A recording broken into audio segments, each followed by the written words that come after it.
Hey, welcome to the Brand Breakup Poddy, your favourite podcast for breaking up with your red flag marketing habits. Or good. I'm Janisha, brand expert, wordsmith, and founder of Good Hearted Studio. I help bold businesses stand out, sell more, and never settle for boring. I've lined up some brilliant guest experts, along with a few spicy hot takes of my own to help you ditch the boring and build brands worth falling for. Okay, cell phones on silent, the show's about to begin.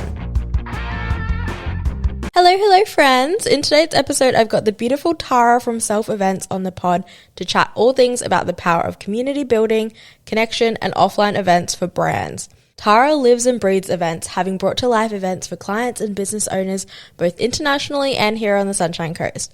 Tara launched her business Self Events, where she organises and brings together events catering towards young women and professionals in business to support each other and get inspired. Self Events are extra special in the way they empower women to thrive personally and professionally. Tara is also the co-founder of Walk Talk Work, a weekly community on the coast where everyone is welcome to come for a morning walk, chat, and occasionally a laptop will be present to work. I'm a huge believer that offline events are an amazing tool to grow your business, brand, and connect with your community. Let's get into it. Even though I feel like I see you at so many different events and stuff, I was like, I feel like I don't properly know your story already. I feel the same about like lots of people though. Like I feel like I know you just because I watch all your content, and I'm like, but we haven't like really sat down that many times. Yeah, and I'm like, I don't know like all the details, and then I'm like, how did you get started in this? Like, and I've like, you've done so many things. In terms of where I got started, I did a Bachelor of Business up here on the Sunshine Coast. And when I graduated, didn't really have any idea what I wanted to do. You get like a million questions from friends and family being like, so when are you going to get a real job? Like, what are you going to do now? You finished your degree. Yeah. And I'm like, I have no idea. But my friend and I had studied similar courses, and I came across the College of Event Management down in Melbourne. I actually had never been to Melbourne at this point. But I was like, do you want to move to Melbourne? She was like, yeah. So we moved to Melbourne. I did do a few event subjects in my degree, but I feel like I graduated with no real practical experience. You study for 3 or 4 years, and I had a degree, but like what kind of work experience did I have? So we moved to Melbourne. I studied a diploma of events. I basically just put my hand up for any sort of volunteer work in events to find out what I wanted to do. Anything from like music festivals, Melbourne Fashion Week, conferences, exhibitions, just anything I could possibly do. Before I'd even graduated, I had a job in the industry because of all the volunteering and like the people that you meet. Then after about 3 years, we thought we were getting old. We were like 25. And we're like, if we don't move to London now, we never will. Like, let's do that, like, Aussies in London thing. So we did that. I was lucky enough to get my literal dream job, running conferences, gala dinners, expos all over the world. Oh my God. Flying everywhere. Every month we were going somewhere new. I literally still look back and I'm like, how was that my life? How did that happen? Even up until last year, actually this year, I was like, I'm still traveling for work because of that job. I love that. And then how did you go from like doing that and then being like, I want to start my own like events business? So 2020, when the world kind of shut down, I moved home. I got home really quickly, thankfully. I guess I moved back to the Sunshine Coast. I didn't know anyone here anymore. Craved that sense of community, but I was very nervous and awkward, shy growing up. And the thought of going to a networking event, I'm like, no, thank you. I would rather do anything else. But I did go, I went along to one, happened to meet a girl who was starting her own business. And I just sat on this idea for ages. Like, I've got the experience. Why don't I just create the thing that I crave, which was community. It was events that inspire me. Like, I've always loved hearing other women's story, anyone's stories really, like how they got to where they are. Never thought I would run a business ever, but just thought, if I want it, there's got to be other girls out there that do. And, if it fails, it fails. But at least I've tried. So I sat on the Instagram handle for like a year, I think. I thought about it for ages, but then finally kind of had the courage to try, I guess. And, that was like 4 years ago. your events have like a really different vibe to them. Like they don't feel as, I don't know, maybe it's also because you have like a slightly younger crowd as well, so it's like a nice to like chat to people who are sort of in the same boat and like I think it helps when you are your target audience. Yeah. Like, I'm like, who do I want to hear from? What do I need right now at this point in my life? Yeah. And yeah, I think like that helps. little details I've noticed when I've gone to your events are like, you know, there's always like beautiful florals and like little details. Like it's all very Instagrammable, which obviously I love. But I've gone to other people's events and it'll be like, it's in like a community room and it's kind of like, it's ugly, and I'm like, oh, like this is nice for the purpose, but it's like not looking super cute. Like I want an excuse to dress up and go to this event. I think that's the events are sometimes selfishly what I love and what I want to see and experience. Yeah. I don't know, the aesthetics matter, but it's not even just the aesthetics, it's the whole experience. It's like, if I buy a ticket to an event, I would like to be in a beautiful space. I would like to eat good food and have like nice coffee or a beautiful cocktail. Like I just basically do what I would want. And I think given the experience that I have, it is those smaller touches that make a difference. It might not seem like it, but each thing adds up to really like I hope so anyway. No, it definitely does. It all pulls it together. Yeah. It's like, you want it to look really nice so that people are like, oh, this is like a fun event to go to. And like, it feels almost more like something you would choose to do. Like, it's like worth getting a ticket to go to kind of thing. Even to like the candles or the scent or the music playing. Like, it's funny how all those little things create a certain type of atmosphere that makes you feel a certain way. And I think you won't always remember like what the speaker said. You might have like phone notes written down of takeaways, but like the way you feel walking into it and walking out, like that is because of all the small little things that the event organizer has thought of and how they've really like had a vision, like a really clear purpose of what they were doing, I believe anyway. How do you like sort of, do you like have a process for like how your vision comes together, like creatively, or do you like make like a mood board or anything like that? Whether it's my events or if I'm working with clients or just chatting with anyone, I find it really helpful to walk through the event in my mind as if I was an attendee. There's kind of two reasons for that. You think of all those little details. It helps build the run sheet and the budget because you're thinking like, okay, I've just arrived. There's obviously a venue. Is there signage? Is there florals? Like, you're just making a list of all those things. It's almost like your checklist, your to-do list.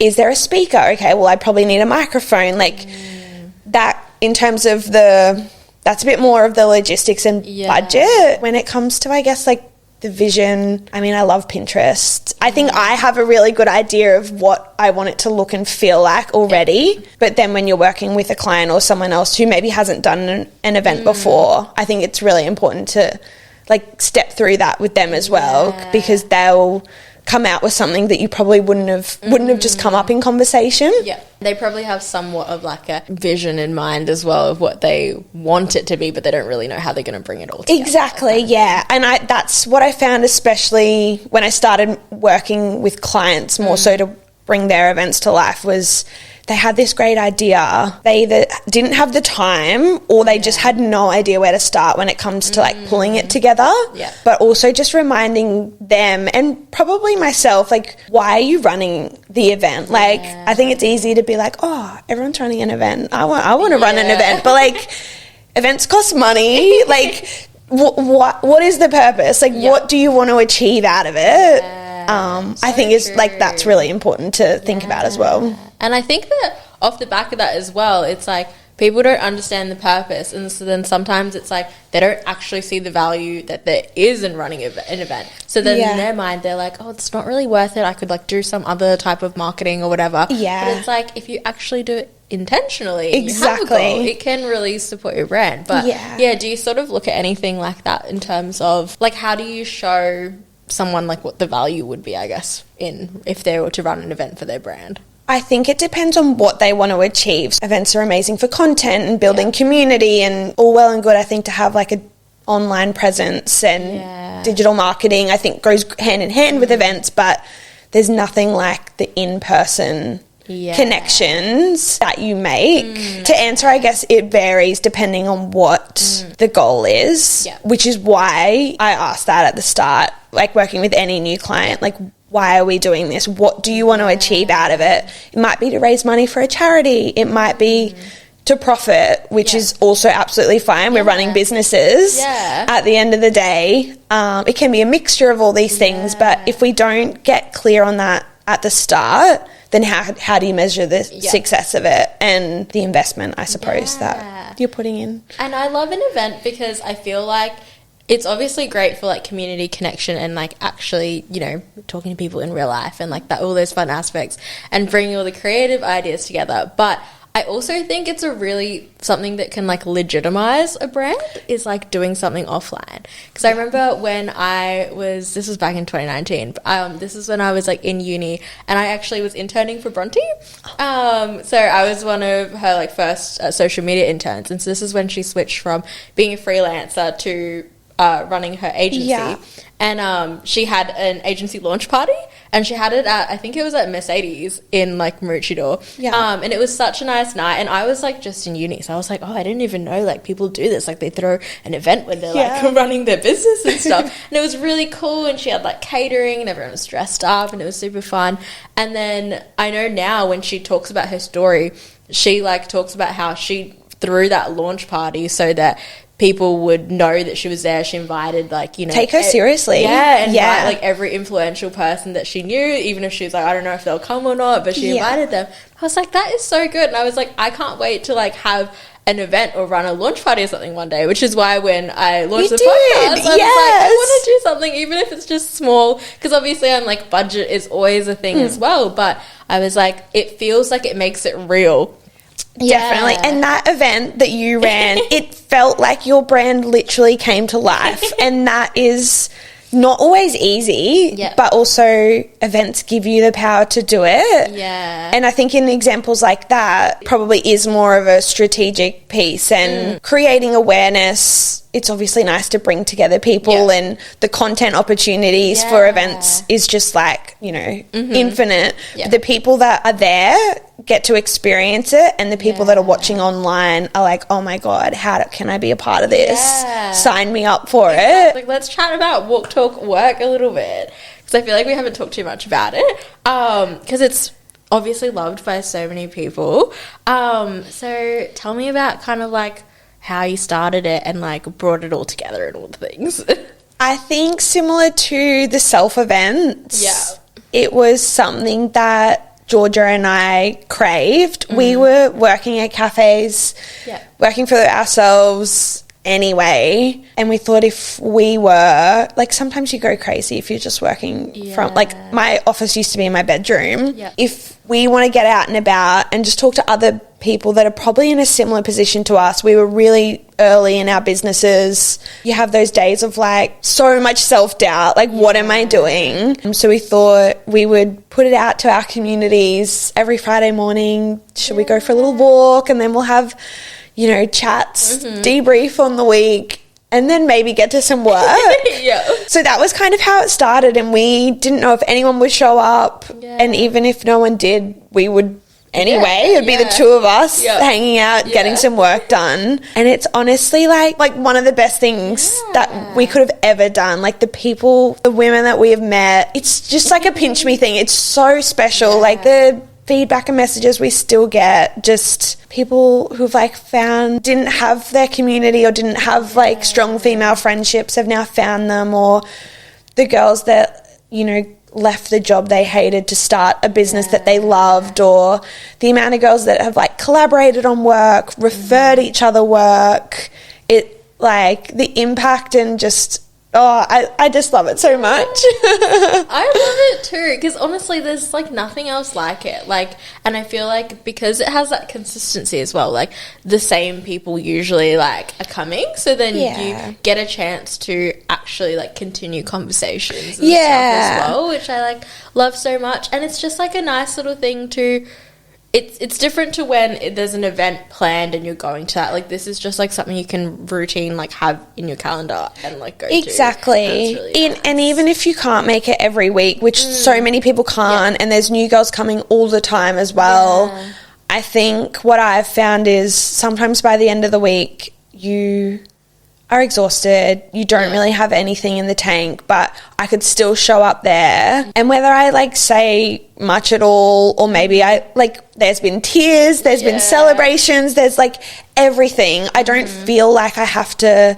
be on almost. It's nice to just know that you've found your people that you can be like, you know what, this was a really hard week. Yeah. Or maybe next week it's like, oh my God, I signed my dream client. Like there's so many, it's so good, ups and downs, and very similar to the events. Like it's a space where you can celebrate your wins, talk about the challenges, but just not feel like alone at the end of the day, I think. It's really, really nice. I feel like I've connected with so many people in there, even though there's a lot of times where like I haven't even made it for the walks, or like I've just come for coffee or something like that. But it's also a nice way to like put a face to a name of someone that you've like been following or like talked to online, and then you're like, oh cool, like we can actually like catch up without having to make it like a whole thing of, you know, oh, can I pick your brain or something like that? It just naturally comes up. It just is like a nice little way to chat. But no, I've loved it so much. And like I feel like it's grown even more to like where even outside of the like Friday walk, it's like obviously,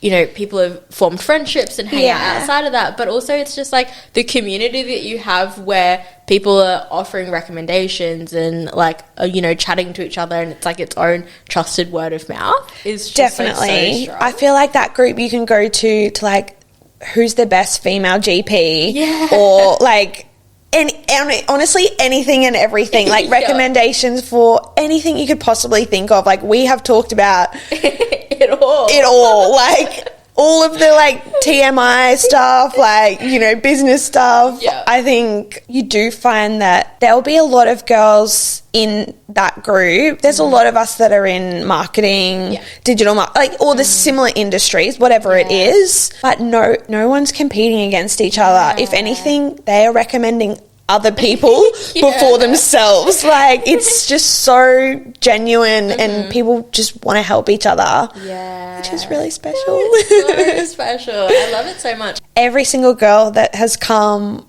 including honestly Georgia and I that first day, like we're nervous about coming and not knowing anyone, or what would we talk about, or is it going to be uncomfortable, and so I think we can understand that. So when people reach out and they're like, oh, I'm so nervous, like whether it's coming to an event or coming along on a Friday. No, I totally agree. And I think anytime I feel like I've gone to so many things solo now, but it's like when I used to go to things solo, I would be a little bit like, oh, like I'm nervous, but it honestly has made it so, like I'm like desensitized to meeting new people now. Like it's actually so easy. I'm so proud of us. Like the me 10 years ago, or like honestly like 5 years ago, would not believe where I am now. Like I'll stand up in front of 150 people and speak. No problem. I'll go on a podcast. Like, who am I? And I even have, like, friends who, because I'll go out on, like, dates with guys from dating apps, and I don't even really feel nervous about meeting someone new,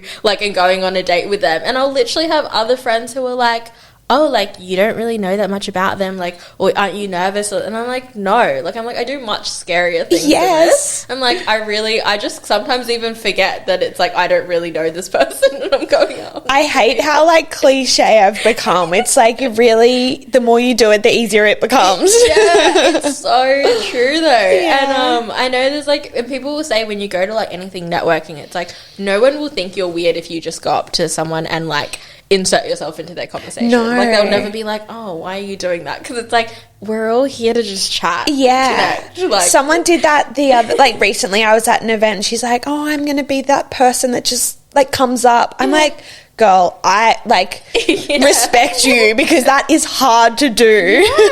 Honestly, I'm like, so many times have gone to events and I'm just lurking around a group, like listening to the conversation, being like, I'll just wait for like an opportunity to talk or something.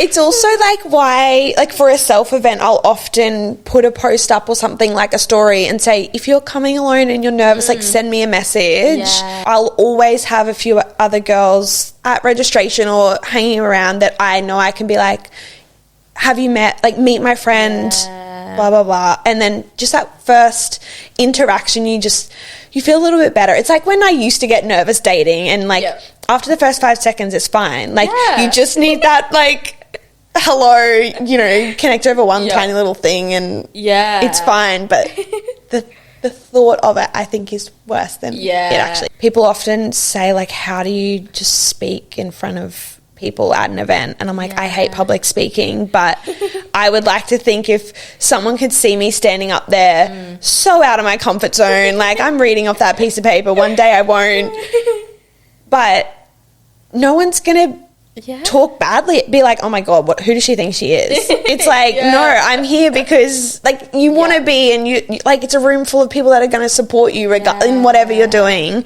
because of the way, hopefully, maybe I've shown up online, or there was something that they're like, oh. And it's like, it's always the voice in our own head that we're so mean to ourselves, being like, who do I think I am doing this? But it's like, no one else is thinking it. Like, no one else is like, wow, who does she think she is doing that? Everyone's like, wow, that's amazing. Like, I love that you're doing that so much. Like, anytime I go to events where someone is speaking, all it does is make me be like, I can't wait to do that myself. Like, it just inspires me to do that too. Yes, there's never a point where I'm like, oh my god, like I can't. She sucks. Like she's terrible, because I'm like, I'm not up there. I would literally be like, I would be so bad if I got up and was speaking. But it is also one of those things where it's like, you've got to keep doing the scary thing until it feels not scary. But honestly, I feel like so many, even like really well-known speakers, they still get nervous before they speak. Definitely. Like that. So I'm like, if I was going around telling people I was a public speaking like expert, then I would expect to be a little bit better. But I'm like the first one to say I'm not an expert in that.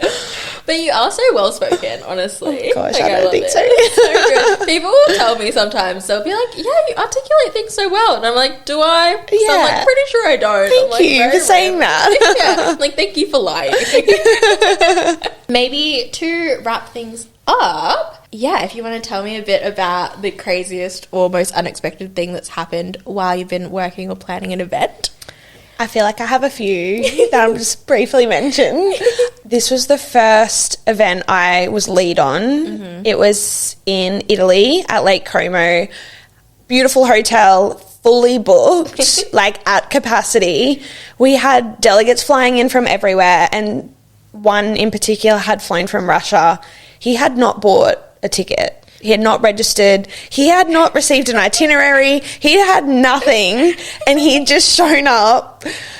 And you just smile and say, yeah, no worries. Like, your room will be ready in an hour. Like, it's just slightly delayed. And then, like, the event planner in you is, like, swanning, like, okay, what do we do now?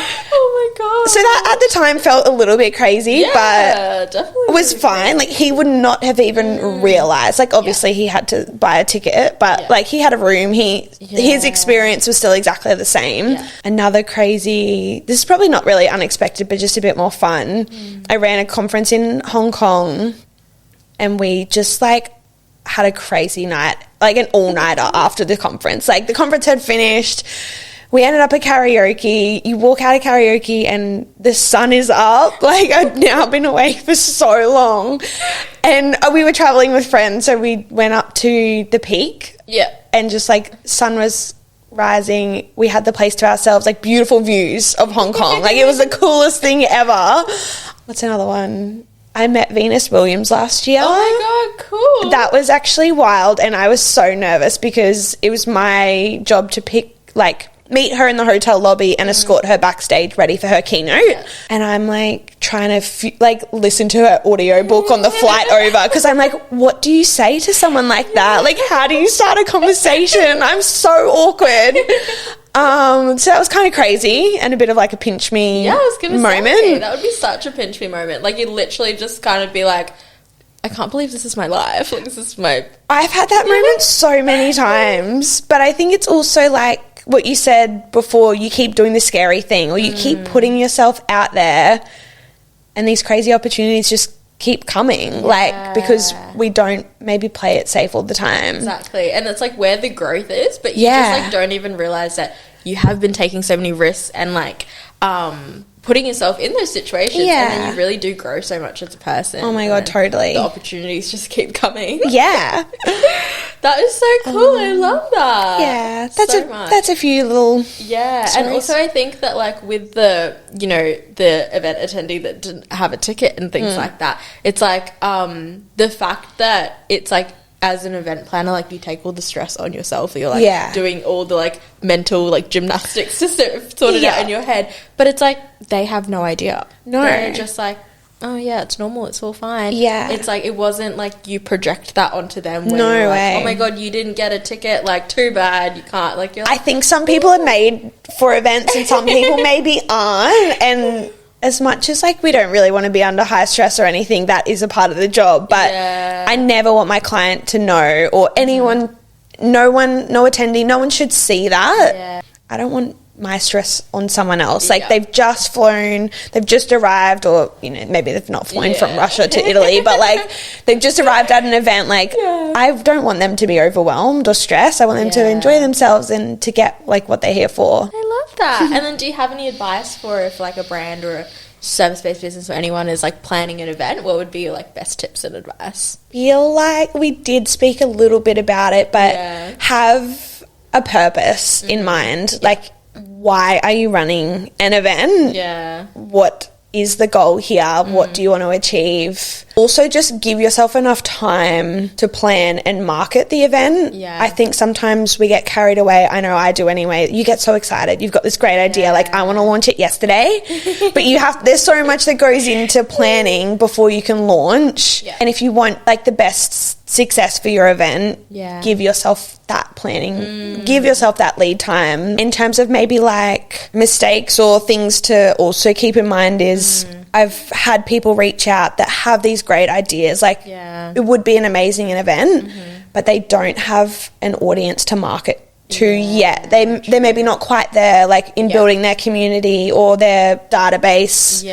And it would be so disheartening to launch an event and not have anyone to market to, or it just makes it a lot harder. So I think making sure that you have either an invite list in mind, a database, or people to, you know, depending what kind of event exactly you're trying to do. It depends, because it's like, I guess, different if you're planning like a, you know, a pop-up, because it's like if you're going to rely on foot traffic or something like out there, that's probably a good way to grow that database and stuff. Like anything, like every event is so different, so the goals and the budget and everything about it is different.